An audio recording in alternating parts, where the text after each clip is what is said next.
ইডেনের পিচে ভাইরাস ছড়িয়েও জিততে পারল না হায়দ্রাবাদ। কলকাতা নাইটদের সামনেই অস্ত গেল সানরাইজার্সের সূর্য।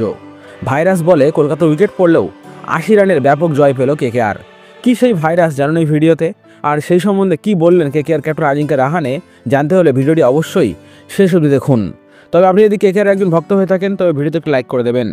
ইনিংসের প্রথম ১৫ বলে ২ উইকেট হারিয়ে ধাক্কা খেয়েছিল কেকেআর। সানরাইজার্স হায়দ্রাবাদ তাদের ইনিংসেও প্রথম ১৩ বলের মধ্যেই ৩ উইকেট হারিয়ে আরও বড় ধাক্কা খেল। পরপর ৩ বিস্ফোরক ব্যাটারকে হারালো প্যাট কামিন্সের দল।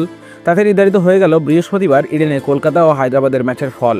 চতুর্থ ম্যাচে দ্বিতীয় জয় আর ঘরের মাঠে ইডেনে প্রথম জয় পেলেন আজিঙ্কা রাহানেরা। গত বছর আইপিএলের ফাইনালে কেকেআরের সামনে দাঁড়াতেই পারেনি হায়দ্রাবাদ। একতরফাভাবে ম্যাচ জিতেছিল কলকাতা। এবারও ঠিক তেমনইভাবে একতরফাভাবেই হারলো হায়দ্রাবাদকে কেকেআর। প্রথম ব্যাট করে কেকেআর ৬ উইকেটে ২০০ রান তোলে। জবাবে হায়দ্রাবাদ ১৬ ওভার ৪ বলে ১২০ রানে অল আউট হয়ে যায়। ঘরের মাঠে ৮০ রানে জয় পেল কলকাতা। টসে জিতে ফিল্ডিং করার সিদ্ধান্ত নেন প্যাট কামিন্স।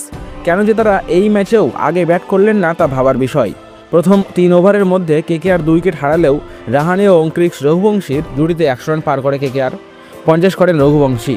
আর শেষে ভেঙ্কটেশ ও রিঙ্কুর জুটিতে ২০০ রানে পৌঁছয় কেকেআর। ভেঙ্কটেশ এবছরের প্রথম 50 করেন। তবে এই ইনিংসে হায়দ্রাবাদে বলে নিয়ে আসেন ভাইরাস বোলার কামিন্দু মেন্ডিসকে। তিনি ডানহাতি ব্যাটসম্যানের জন্য বাঁ হাতে, আবার বাঁহাতি ব্যাটসম্যানের জন্য ডান হাতে বল করে ইডেনে চমক লাগিয়ে দিলেন। মাত্র ১ ওভার বল করে ৪ রান দিয়ে সেট ব্যাটসম্যান রঘুবংশীকেও আউট করেন তিনি। কেন যে তাকে আর পরে বল দেওয়া হলো না তাও নিশ্চয়ই ভাবার বিষয়।